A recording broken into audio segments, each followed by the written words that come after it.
Welcome to another board game unboxing on our channel. Today we're looking at Uwe Rosenberg's Nusfjord.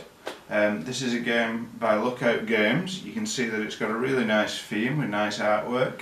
It's based on kind of being a fisherman in a real life village apparently called Nusfjord.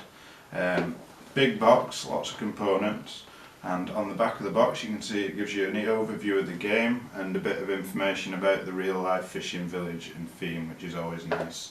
It says 1 to 5 players, 20 to 100 minutes and 12 plus. It's quite fast if you've got 2 players, so don't let the 100 minutes put you off if it does.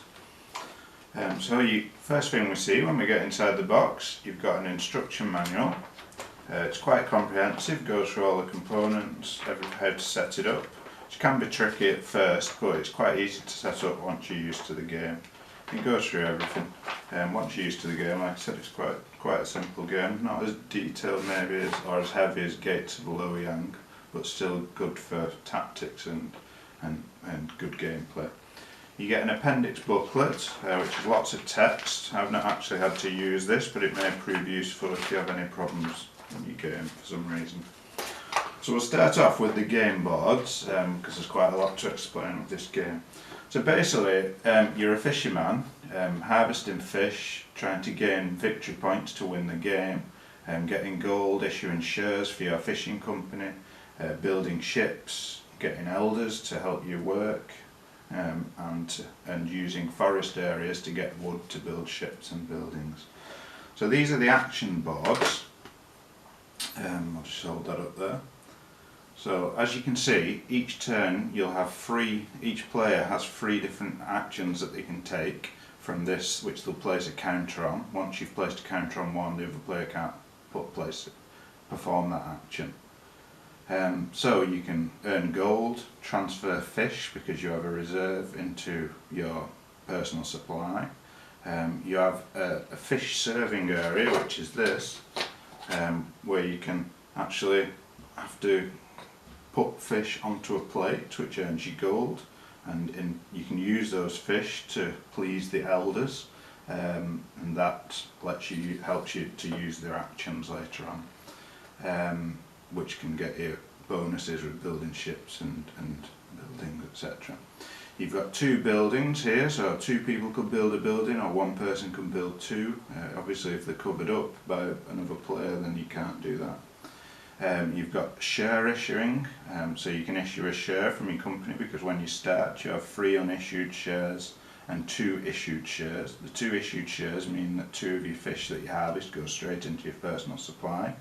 Your unissued shares actually lose you a victory point if you still have them at the beginning of the game. You can issue them, which gets you 2 gold, and each gold piece also gets you a victory point at the end of the game. So it's useful to issue the shares.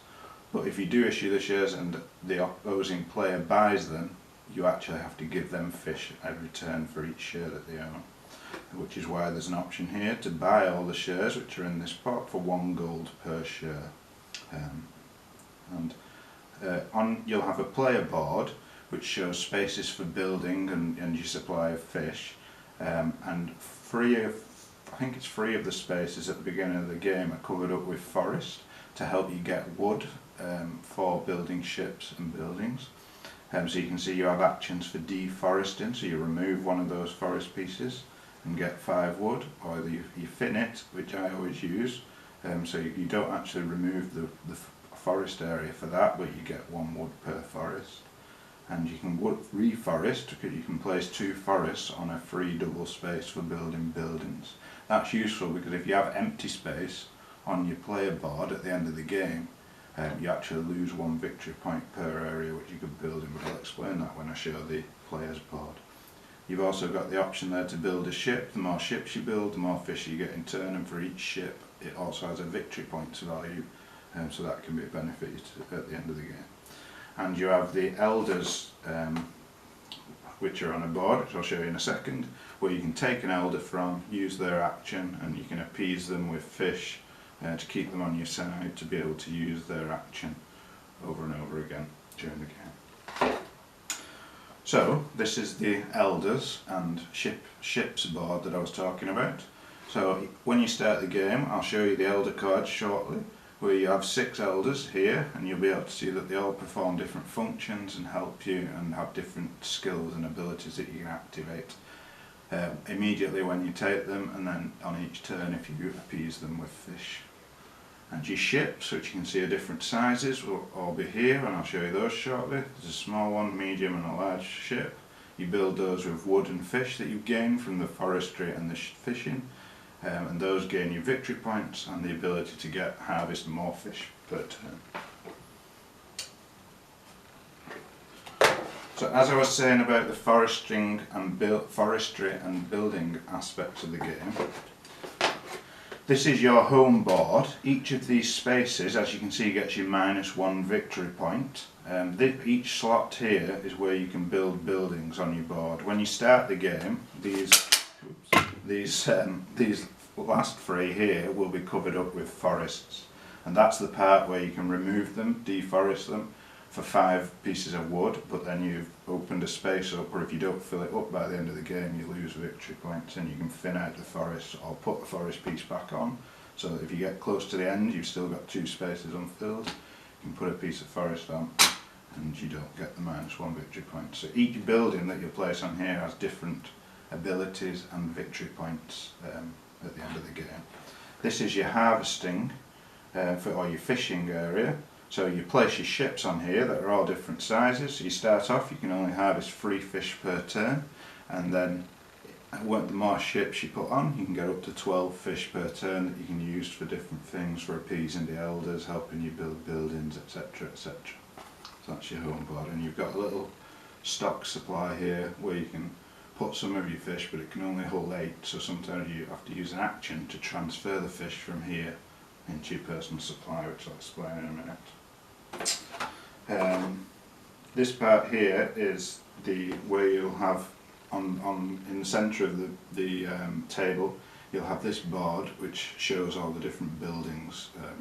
All the cards will be there for people to buy with wood and fish and to build on their home space.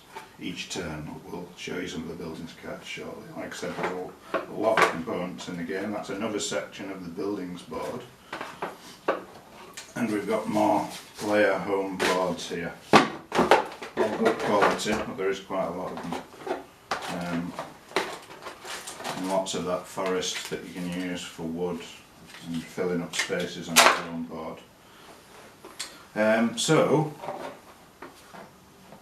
also on your home board you've got your elders who sit above your home space. So every time you get an elder card, which I've explained that you can get as one of your actions is to pick an elder, you place them on here, so you've got easy access to use them by giving them fish to see what their abilities are or what they can do for you. So as an extra action on top of the ones I showed you on the actions board, you can use one of the elders' actions every turn, and it also gives you a little idea on the fishing phase of in what order your harvested fishes get distributed to each player or to yourself.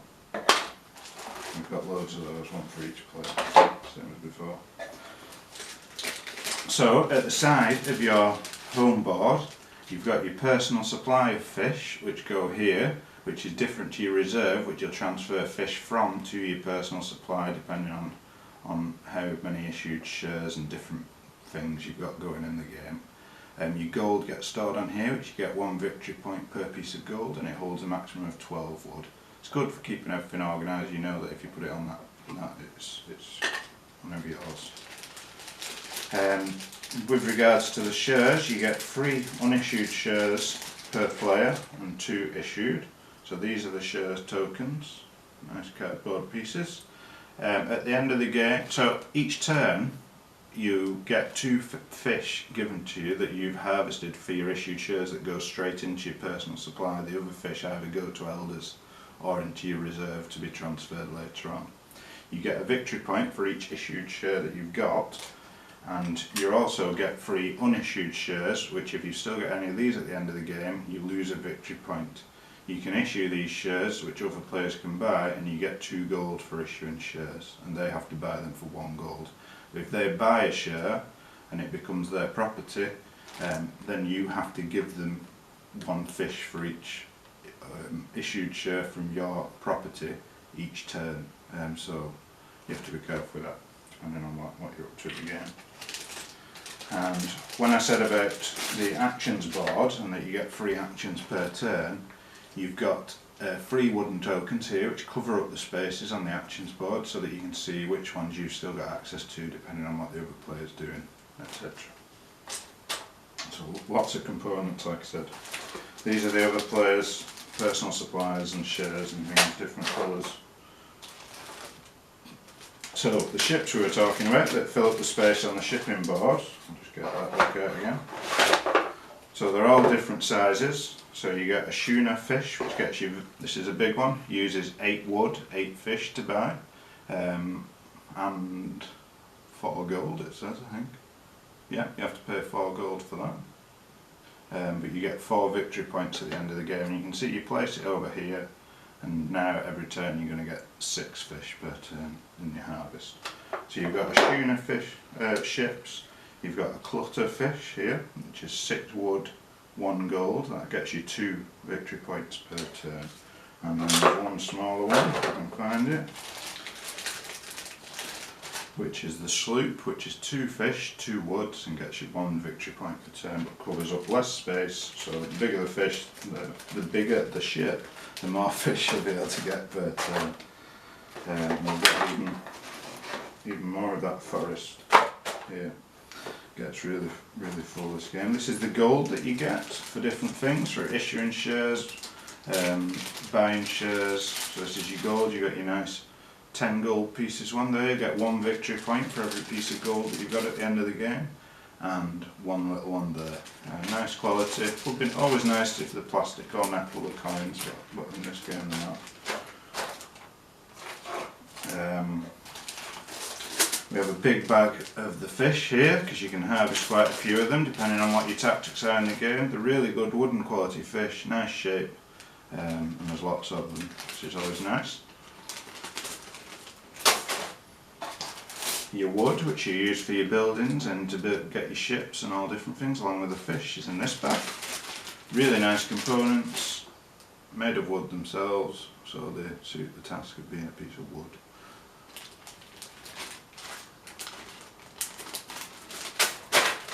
And we've still got more stuff in here, so we've got these tokens, which I don't think we've had to use during a game, but these are multiples of wood and fish, so if you ever run out of all those fish, you've got tokens for 10 fish, 5 wood, just simple cardboard circles that do that for you. Right, so finally we get to some of the cards. So we have the elders here, who all do different jobs for you. So you've got a pond builder here, you can see you've got to give him a fish each turn to appease him, and he performs an action for you that helps you during the game. Depending on what you're up to, it might be more useful. So you've got a builder here, so you can pick one of these as one of your actions during the game, perform what it says immediately, and then each turn you can actually put your token on one of these as an action. And only you can do that on your turn because you own this elder. So there's lots of different ones of those. Won't go through them all because it's already a long video. So you've got Sailor there. They all do different things to help you. And we've still got more stuff. So let's go to the buildings. You get 3 different decks of buildings, all with different buildings and abilities on them. I believe there's a difficulty level to them, so we'll show you the most difficult one, or the one with the 3 fishes on. There's one with 1, 2 and 3 fishes. So these are your buildings, they get you a victory point each turn. That's not a useful one to show you, there you go. So you get 7 victory points each turn, not each turn, at the end of the game for that one. That's for building a repair hall, which it'll take 6 wood to build, and you actually have to have a boat for that one, 1 schooner. To be repaired, and immediately you can transfer your reserves, so they have an ability and they cover up the building space on your board. Lots of those buildings, they all do different things and they all require different materials to build, lots and lots of those.